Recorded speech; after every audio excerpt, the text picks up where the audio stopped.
All right, folks, let's go to our next story. June is Pride Month, and there have been a number of protests happening where you've had LGBT folks and Black Lives Matter protesters actually aligning. And so the protests have taken place over the weekend. So it raises the question, what happens if you Black and gay? If you Black and same gender loving? Where do you come into this mix? And so we want to have this conversation right now. Joining us is David Johns. David, of course, leads the National Black Justice Coalition. He joins us right now. David, how you doing? I'm good, Roland. Thank you for having me and for making space for this conversation. You got this whole club scene. I see you with the whole background. I see you. I see you. Also, Jasmine Koenig, homegirl of mine. She is out of Los Angeles, and so we're glad to have her here. Cleo Monago, behavioral analyst. Cleo joins us as well. We got one more guest who we're waiting on. In fact, hold on. What? No, okay, Abdullah, do you have? Hello. Abdullah, how you doing? Abdullah, hold on. Let me get the title right. I'm sorry. We did not have it here. Abdullah Rasheen Hall, Artistic Director, Trans Chorus of Los Angeles. And so let's go and get the conversation started. So I'm going to start this way, and I want to start with Jasmine first. Jasmine, we've seen the protest. We've seen folks out in the streets. We've seen this whole focus on Black Lives Matter. But then you've had other folks who say, well, you have LGBTs taking over Black Lives Matter or taking over Black protests. And so then you have competition. You have folks going back and forth. How do you see all of this playing out and this whole view that somehow it's competition? The reality is, if you Black and same gender loving, you also are part of Black Lives Matter because you still Black. So, first of all, Black Lives Matter was founded by 3 Black women, 2 of whom identify as queer. Okay, so let's be really clear about that. I think that when we talk about Black Lives Matter, all Black lives matter. Black trans lives matter. Black lesbian lives matter. Black same-gender loving lives matter. So I don't understand this argument that the LGBTQ community is taking it over. Again, I don't separate my Blackness from my gayness. Like, it's all of who I am. That's what I bring to it. So I think a lot of other Black queer folk, when they come to these protests, when they participate, they're coming as Black people. So when I hear this argument that the LGBT community is taking it over, well, it was founded by people who were queer. So I need a little help with that one. David, it's sort of somewhat reminiscent to when folks have talked about protests that were, you've heard people say, well, women are leading these protests, but they're fighting on behalf of black men being impacted by the police. But the reality is black women also have been shot by police. Aiyana Jones, Rekia Boyd. I mean, we can go on and on. Breonna Taylor, we can go on and on and on. And so, it reminds me of the Black Freedom Movement, where you had largely black men who were ignoring the reality of what black women were going through. Your thoughts on this moment that we're in? Yeah, I think that what people miss is that this moment is connected to a larger movement. And this movement, as Jasmine said, has been led by black queer, black trans, black non-binary folk. And when we forget that, we allow racism, white supremacy, and anti-blackness to suggest that the only queer people who exist are white queer people. So the reality is that when black folks in particular are talking about what the queer people are doing, our queer marches, our LGBTQ movement wins, they're really thinking about white folks and white folks who are privileged still because they are white, even though they also might be LGBTQIA plus identified. And so it's really important for us to recall and acknowledge history. As Jasmine said, and I acknowledge Jasmine was a founding member of NBJC. It continues to lead and has been in these streets long before Black Lives Matter was trending. The first person to use the hashtag on Twitter is a black queer man named Marcus Anthony Hunter, a doctor at UCLA, a professor at UCLA. There would be no pride. We're having this conversation still in June, which is Pride Month. There would be no pride, as Jasmine mentioned, without Marsha P. Johnson, a black trans woman who resisted at Stonewall when the police were taking over what should have otherwise been a safe space. And the thing that I know as a black same-gender loving man is that when the police see my black body, they're not going to ask me for my bio or question whether or not I'm same-gender loving. I will often have to deal with the fact that racism, homophobia, all these things are wrapped up in what it means for us to be black in a system where people don't often like to see us as human thereafter. Abdullah? Amen. I agree with that. My pronouns are they, them, theirs. I am gender non-conforming, gender non-binary. And I always say to my chorus that if the cops pull me over, they're not going to care that this lip is painted or these eyes. They're going to see black male and react. My blackness runs just as deep as my queerness. So it's not we're taking it over, or it's not that being queer is a white thing. You can't say Black Lives Matter without including black lives that are LGBTQ plus lives. I mean, it's just ridiculous. And sorry, I'm in my car, but it's all good. So we'll get you right back. Cleo, let me bring you into the conversation. You have always said, Cleo, that there has to be an internal conversation in Black America before you really deal with what's happening externally. Yeah, I think that there's some missing elements so far in this discussion. For example, you mentioned in the beginning of the show that this is Pride Month. Well, what you may or may not know is that after so-called Pride Month, there's Black Pride Month across the country. I know, I do. Okay, well, I forgot you know a lot. I forget that sometimes. So those Black Prides came into existence because of the racism of the so-called larger pride, which is really a white pride.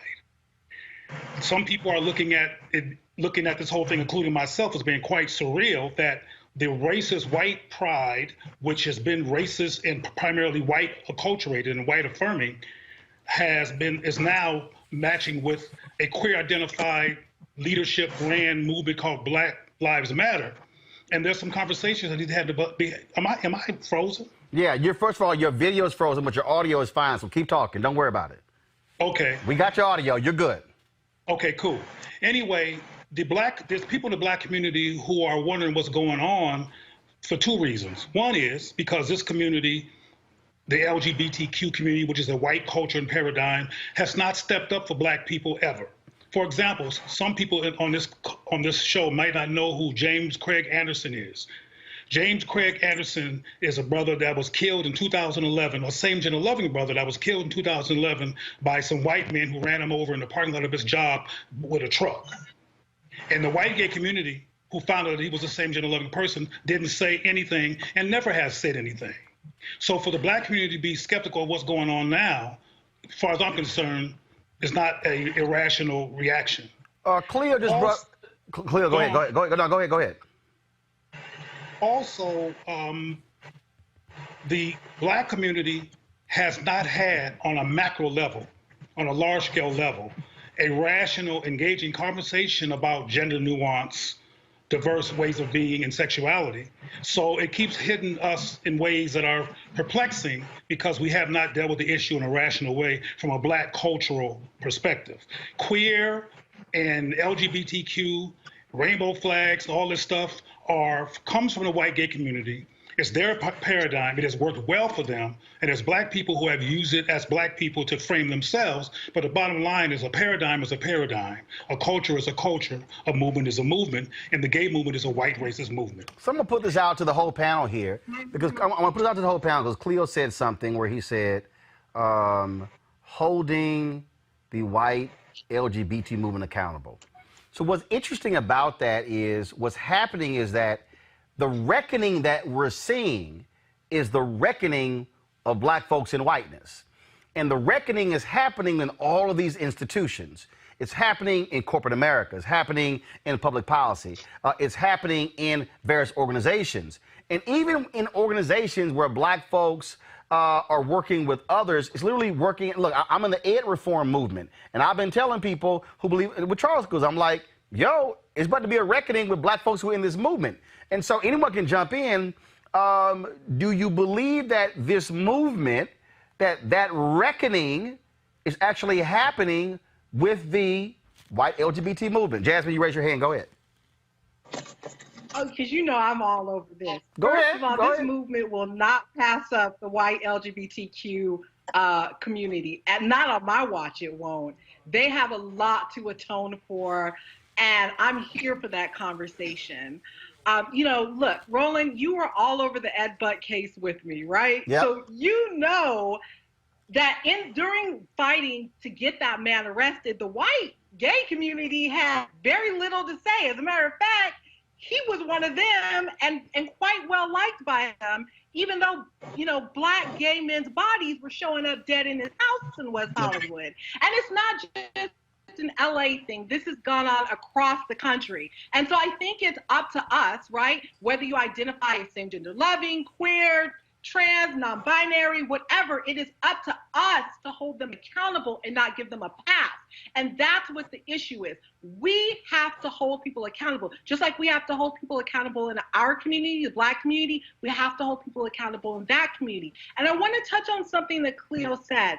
Cleo makes a lot of really good points, but one thing I want to offer out there is that this is also a generational thing, right? So when you talk about Gen Zers and millennials, because of the work that people like Cleo did, the work that people like I did and Keith Boykin and others, yeah, they get to walk a little bit freer and they weren't prohibited in their thinking and in who they were in ways that we were. So when you talk about having to have this conversation in Black America, I agree, but let's be clear on who that conversation has to be had with. It has to be had with Gen Xers, baby boomers, and the silent generation, because I see Gen Zers and millennials as being more accepting of who people are. It's not an issue for them. Abdullah? Yeah, Jasmine's right. David and Abdullah. David, go ahead. Yeah, I was going to say the data shows that more than 70% of students in high school identify as anything other than strictly heterosexual. And that's not to say that there's a gay agenda. If there is one, I'm looking for what I want the cliff notes. But it is to say, as Jasmine articulated, that young people understand that the binaries that have existed, Black, white, boy, girl, pink, blue, gay, straight, don't really work for anyone. And so it's important for us to acknowledge that. As Jasmine also mentioned, because Cleo created a term, same gender loving, there is a word, an affirming word for some of us that exist here. We were having a conversation just earlier this week with some Haitian brothers and sisters and acknowledge that kind of word doesn't exist in Haitian Creole, right? And when we think about how beautifully diverse our community is, there's so much more work that can and needs to be done within our community. Just this weekend, we lost a 17-year-old Black trans girl, Bria, who was murdered in Arkansas. And few people are saying her name, right? Few people are saying her name in the same way that fewer people are saying the name of Breonna Taylor. And we should acknowledge that misogyny has everything to do with that. We talk a lot about George Floyd, and we should. Fewer people are talking about Tony McDade. the black trans man who was murdered by the police in Tallahassee less than a week after we learned the name of George Floyd. And so I say all of this to say that it's complicated, it's tough, and it takes a whole lot of us doing a whole lot more work such that we as a community can stand better together so all of us can be free. Abdullah? Yeah, I was just going to say, I agree with both of them.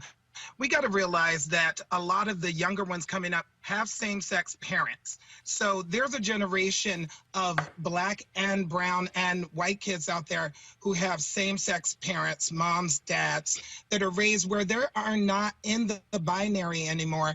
And truly, it's up to the black community to really look at how we have been in that little binary bubble, to let all of us be here today, which is wonderful, to be open and honest and have a real conversation with black and white America about being a black queer. You'll see a lot of non-binary people that are white getting a lot of spotlight, but you won't see somebody like me or others getting that kind of spotlight because it's like, oh, make a choice. And Jasmine, you are absolutely correct about what you were saying about Ed Buck, because I might get in trouble, but, you know, he gave so much money to HRC. None of the gay community in Los Angeles was talking about it at all. But we as black people have to realize that all Black lives matter, including trans and gay, lesbian, bi lives, so that those crimes that Ed Buck committed will get investigated and will have support. Cleo, I had the president of HRC on the show last week, and he made clear that the LGBT movement stands on the shoulders of black people, on the black freedom movement, the civil rights movement. When you talk about accountability, what Jasmine also talked about, and atonement, for you, what does that look like? Well, I saw that show. I saw your interview with him. He's quite impressive. White folks did a good job of making sure they had a black person in front of their movement so it could look like it was inclusive, though it historically and paradigmatically and culturally is not. All I can say is that, and I go back to what I think is most important, is that our community needs to have black conversations about these issues. We have not had them. For example, one of the reasons why the black community is apprehensive to address transgenderism, particularly male to female transgender, and feminine men and homosexual men, is because there's a history of castration, destruction, and attack on black men, and emasculation of black men in this society, both in contemporary society and in the past society. Without a conversation, it looks like trans people and feminine men are that way as a result of white oppression. I don't necessarily believe that. I know that there's more going on to people than what white folks do. Naturally, same gender loving, feminine, masculine, the whole gender spectrum occurs among people of African descent. But I'm real clear about why the black community is looking sideways at this LGBTQ force coming into a movement that was inspired supposedly by the murder of black men, which has the highest rate of murder by the state of any group in this country. I don't know if I'm frozen or not, or you can just hear me still. We still got your audio. Keep talking. Okay. If I say Cleo's broken up, that means you good. Keep going. So we need to stop denying that there is a white puppeteer behind a lot of what's called black and gay stuff. I mean, there's other things that I would like to say, including about the genesis of NBJC, some other things that I know about because I've been around so long, but it's better to have that conversation face to face. I'll just reiterate that one of the reasons why black people are not trusting this LGBT infusion into an allegedly black movement is because there's racism and white supremacy from the white gay community. And the stuff that Jasmine mentioned before I left earlier about atoning, that atoning has not occurred. Just the other day, a young black man talked to me about being on one of these apps, these dating apps that they have, and a white man trying to pick him up. And when he refused them, he said, well, I can go get some BBC someplace else. And David and Jasmine know what BBC means. I don't know if you do, Roland. No. You know what BBC? No. Okay. Well, okay. I know what that means, now, but I don't this know is what you were saying about NBJC BBC earlier. means big black cock. And black men are often reduced to being just that and treated like thugs and objectified beings by the white gay community. I'm not impressed when black people find acceptable blacks to sit in front of their machines, like the brother who's sitting in front of HRC. The C is still for Caucasian. That's what it should be. He's just there to give the impression of that there's no racism, and there is. So again, the reason why the community, people in the community are looking sideways at this whole thing is because of the history of racism. And Jasmine also mentioned that the women who get credit for the Black Lives Matter are so-called queer. Well, that's a surprise to some people. Not to me, I knew that years ago. But that's a surprise to people because they didn't talk about that when they first got credit for the onset of this thing called the Black Lives Matter movement. But now it seems like it's like something that was laid in the back that's finally come out. And it seems like it's come out at the risk of distracting from a black movement against the destruction of black people by the police. David, go ahead. David, go ahead. I respect the space that Cleo occupies, but sometimes don't understand the point that he's trying to make. I invite him to say whatever he wants to say about MBJC. Also don't understand when there are public records of the two women in particular that Jasmine named talking about being both black and queer. If there's something to be discussed, it's the role of white people in writing stories where they don't acknowledge our fullness, and then not having the language, including the words that you provided, in creating the term same gender loving, to have conversations that acknowledge our fullness. I also don't think it makes any sense for us to be talking about David Alfonso when he's not here to defend himself or HRC. We can all talk about, again, the fact that each of us work and respond to white supremacy, white folks, and the stuff that they do to make our work more difficult. But I continue to go back to struggling, acknowledging that we work better together and trying to understand what points Cleo is ultimately trying to make. Let me jump in here for Jasmine, go ahead. Go ahead. Okay, so a couple of things. One, on the issue of atonement, I absolutely agree with Cleo and will reiterate my point. That has not been done. So what does that look like, right? Part of what that looked like is having white folks step back and sit down and move out the way, right? You know, they have always, white gay folks have always occupied this space, whether you want to call it same gender loving, queer, whatever letter of the alphabet. They have always had to be the face of it. They have always had to be leading it, which is why we got gay marriage as the big gay issue, right? Because for white gay folks, that was their ceiling. That wasn't my ceiling as a black lesbian woman, but that was their ceiling. And I think it's time for them to step back and sit down and let other folks lead. I also think within our own community, there needs to be these intergenerational conversations, because again, I go back to Gen Zers and millennials and wanting to press upon people to understand that the things that maybe my generation and other generations are upset about, they're not, because they didn't have to deal with it. But that doesn't mean it's any less important. And that came up here in Los Angeles when the white gay pride here in LA decided to all of a sudden want to march for Black lives after, 50 years of ignoring them. It was like, really? But we had, younger Black folks like, hey, yeah, let's do this. And it was like, kind of like, hold up. There's some history here, and we should acknowledge that history. So I think there's a bunch of issues here, but at the end of the day, it is up to us. Like, what do we want, and are we going to fight for it? I have no problem telling an HRC, telling a GLAAD, telling some of these organizations, look, you've had your time. It's our time. When you look at the makeup of this country, it's people of color who are moving and driving things. And how come that isn't happening within the LGBTQ movement? It's because there are white folks that don't want to see that happen. So we're going to push back against white supremacy in every facet of life for Black people. We're going to have to do it there too.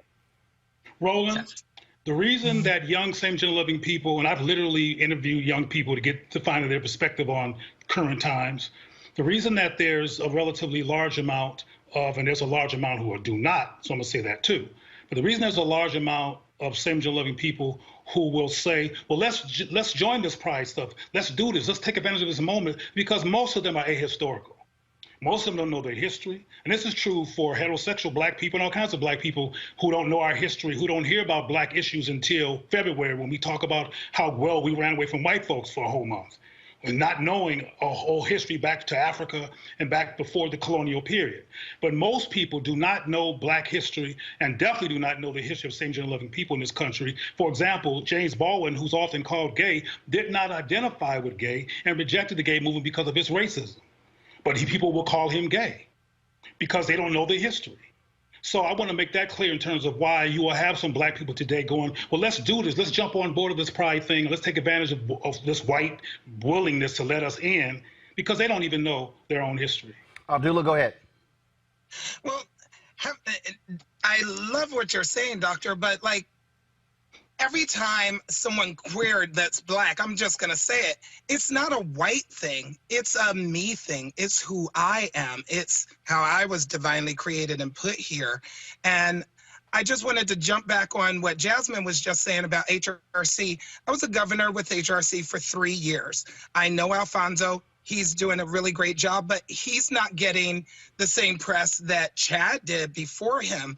And one of the reasons why I chose to leave HRC Los Angeles was because I didn't see a lot of diversity there. I pulled a seat up to that table and tried my best to work it while I was there, but after a while you got tired, and I told them, you need to reach out to others in the community.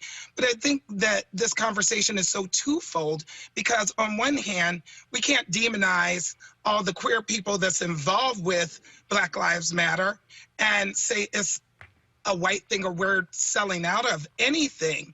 We just have to be there and know that our Blackness runs as deep as our queerness. Roland, I don't think it's an issue of Black people selling out. I don't think because somebody identifies as queer when they're Black, they're quote unquote selling out. I think they're the victims of hegemony. Most people in this country only speak English because of English is the official language, and that's what everybody's born, and that's what they hear. And whiteness and what white folks do is an omnipresent phenomena that all of us are subject to from birth. So when white people come along with something, often we're at risk to try to take it on as our own and adapt to it, as opposed to challenging its white supremacist ethos and genesis and learn to love ourselves in our own image, which is what healthy and successful people do. People who are successful, including the white gay community, are such because the very root of their culture, their symbology, how gayness came to be in this country in terms of the current construct, totally affirms them. Lesbian from Greece, queer from Britain, the pink triangle from Germany, the whole thing affirms them, which is why they do well. The reason that we don't work together necessarily and have the same footing from a culturally strong basis is because we have been interrupted by whiteness, and that whiteness has seduced us, and some of us have learned to refer to ourselves from white paradigms, and it creates a schism and destabilization. And that's why this community is one of the most destabilized communities in this country, because it is not coming from a culture affirming place as Black people in terms of how it operates. I don't think any of us disagree with Cleo, your very pointed and thoughtful critique of white supremacy and the way that it works. And it is important for us to acknowledge that as long as there have been Black people, we have been incredibly and beautifully diverse. A part of me feels like we spend a lot of time talking about gay white people, and one of the ways that white supremacy works is taking up space, even when Black folks are supposed to be dreaming or healing, or otherwise talking about what they need. And so I want us to acknowledge that and to be liberated in appreciating that each of us can celebrate the ability to choose different terms and to access the language and histories that exist to be fully realized in the ways that make the most sense for us and feel the most native for each of us. I think that there's the ability for us to do all of what we've described in ways that will respond to the very ways in which white supremacy seeks to deny us the ability to do all of that. One of the things that Can I add yeah, go ahead. I just also want to add, like, as a journalist, as someone who is on television a lot and on the radio who has to try to explain things to different communities, you know, I use the language that's going to help my audience understand what I'm talking about. So sometimes same-gender loving is not that phrase, because they'll be stuck on stupid, not understanding what I'm saying. And it's easier to use a word like queer, even though I don't identify as queer, but I understand that there is a large segment of the population that I'm talking to that does. So I think we need to take all of that into consideration, particularly when we're talking to Black people and we're talking to our people. That has been something that I have struggled with, like I said, just as a talking head, using words that I'm not necessarily comfortable with, but understanding that you have to know your audience. And I know you know about that, Roland. Of course, absolutely. One of the things that I think, and this will be the last round of questions here, one of the things that I still look at for me in this moment is what's next. And then it also has to be what I call a significant ask. And one of the things that I find to be very interesting, as I have talked to all Black folks in all these different sectors, is that we have Black folks who are actually afraid to challenge the very folks who are funding many of our institutions. And so what's been real interesting is like, well, you know, but that's who fund us. And I'm like, well, wait a minute, but that's who we having a problem with. I mean, let's just cut to the chase. Who got the money in America? White folks. Right. All right, I don't care what you say. LGBT, white folks. Media, white folks. Okay, we can talk about ed reform, white folks. I mean, we can go down the line on any sector, and it's white folks.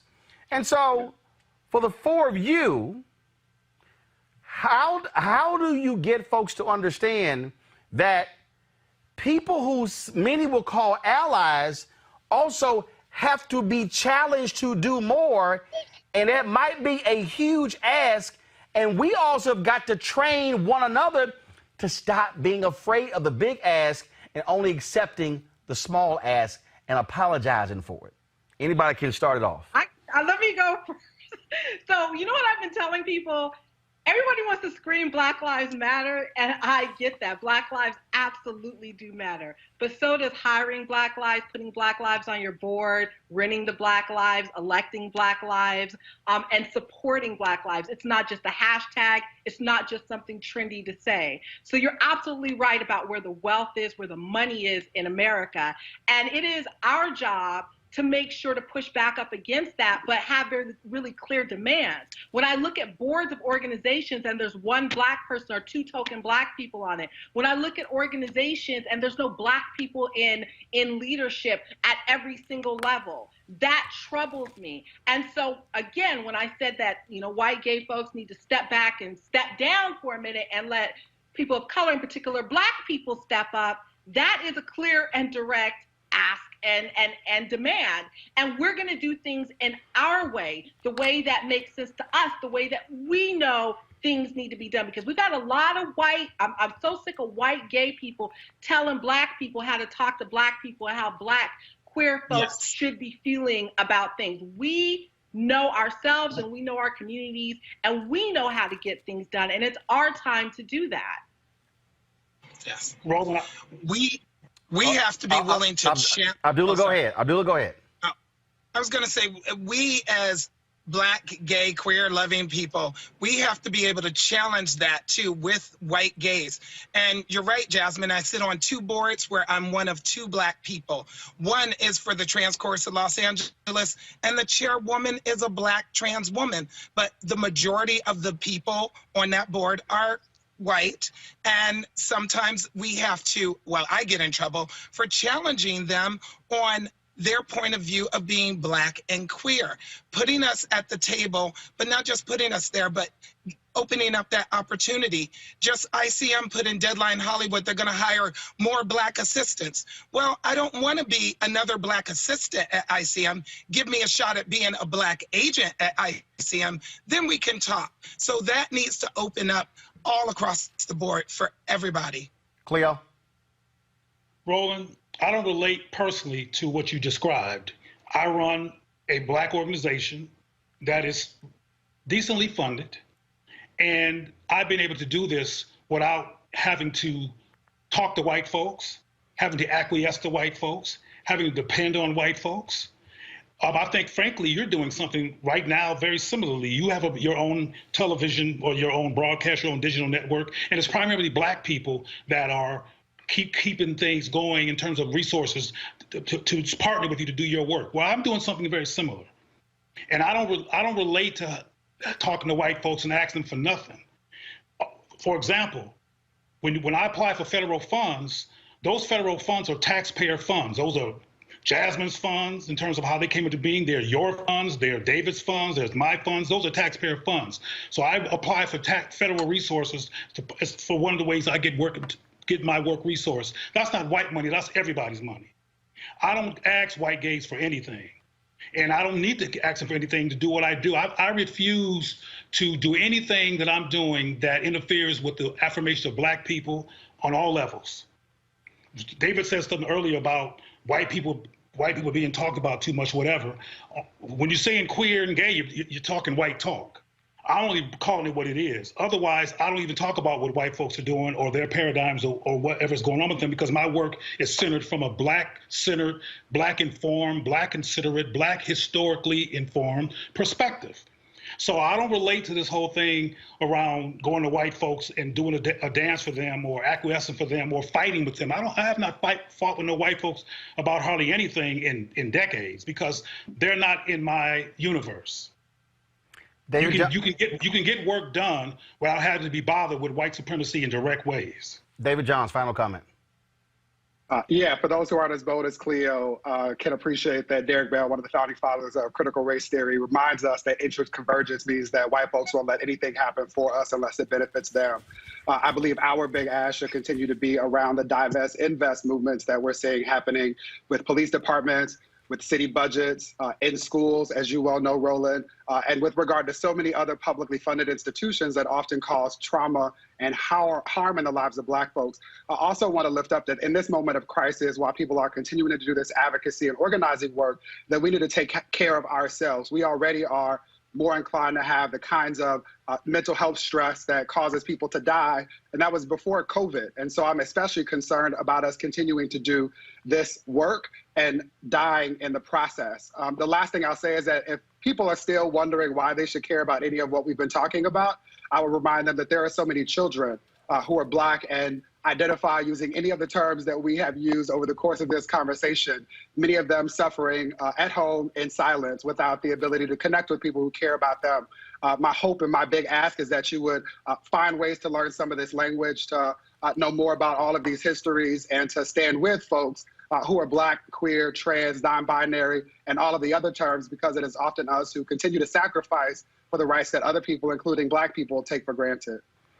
David Johns, Jasmine Koenig, Cleo Monago, Abdullah, I certainly appreciate it. All of you, great conversation. Thanks a lot. Thank Thank you. you. Thank you very much. All right, folks, our final story before we go. A group called #BlackFemaleAnonymous dropped a post over this weekend that hit like a bomb, saying the truth about Essence. Go to my iPad, please. In this particular piece, they claim that there are fundamental issues at Essence. They are calling for, this is what they say, we demand the immediate resignation of Essence Ventures owner and Chief Executive Officer Richelieu Dennis, Essence Ventures board member and former Essence Communications CEO Michelle Ebanks, Chief Operating Officer Joy Collins Profit, and Chief Content Officer Mona Liu. They are calling on AT&T, Coca-Cola, Chase Bank, Ford, McDonald's, Procter & Gamble, Walmart, and Warner Media to immediately eliminate all active or future sponsorships and media buys at Essence Ventures until the company is under new leadership. They say the Essence brand promise is fraudulent. They also say that they have had an abuse of power against black women, and that they also they talked about the treatment, the pay, and how black women have been treated at the company as well. Now, the folks at Essence responded today with this statement. They released a quite long statement. They said, candidly, the last 24 hours have been heartbreaking. At Essence, we uplift the voices of, provide platforms for, and generate opportunities that elevate black women and communities, have done so for 50 years. They say they talk about anonymity, says still anonymity does not negate accountability. Facts will always matter, and we are not afraid of the truth. The allegations and mischaracterizations throughout, whether of pay inequity, intimidation, and otherwise, are unfounded attempts to discredit our brand and assassinate personal character. Further, accusations of sexual harassment or misconduct are extremely serious, and we fully understand the gravity of the implications. Now, Black Female Anonymous, they said that unless the resignations happen in 5 days, they will begin to drop more information. So we'll certainly see what is going to happen next. All right, folks, that is it for us today. We certainly hope you appreciated the conversation, diverse discussions that we had today. Always, please, again, support us at Roland Martin Unfiltered. Join our Bring the Funk fan club. Here are your options: Cash App, PayPal, Venmo. Of course, you can also send us a money order to New Vision Media, Inc., 1625 K Street Northwest, Suite 400, Washington, D.C., 2006. Great conversation we're going to have tomorrow, folks. Dallas Mavericks CEO owner Mark Cuban is going to be right here on Roland Martin Unfiltered. Y'all know that's going to be lit. I'll see y'all tomorrow. Holla!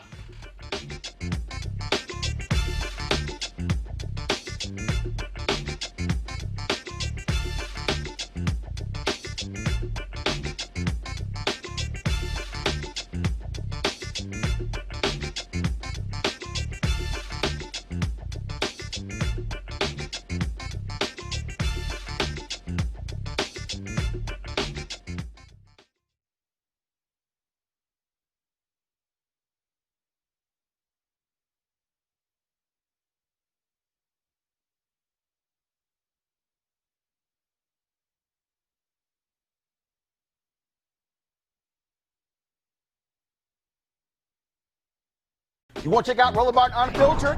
YouTube.com/Roland S. Martin. And subscribe to our YouTube channel. There's only one daily digital show out here that keeps it black and keep it real. It's Roland Martin Unfiltered. See that name right there?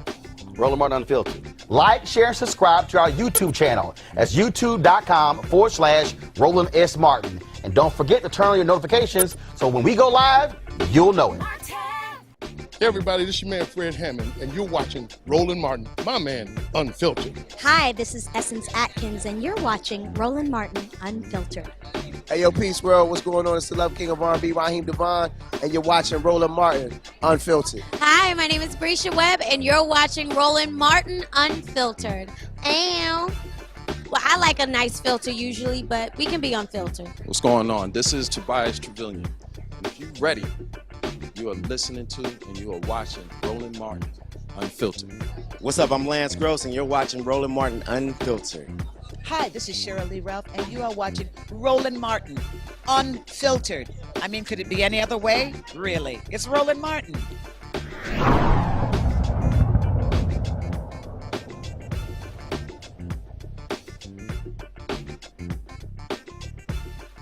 You want to support Roland Martin Unfiltered? Be sure to join our Bring the Funk fan club. Every dollar that you give to us supports our daily digital show. There's only one daily digital show out here that keeps it black and keep it real. It's Roland Martin Unfiltered. Support the Roland Martin Unfiltered daily digital show by going to RolandMartinUnfiltered.com. Our goal is to get 20,000 of our fans contributing $50 each for the whole year. You can make this possible. RolandMartinUnfiltered.com.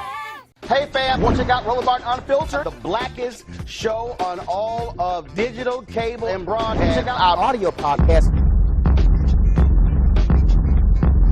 There's only one daily digital show out here that keeps it black and keep it real. It's Roland Martin Unfiltered. Press play.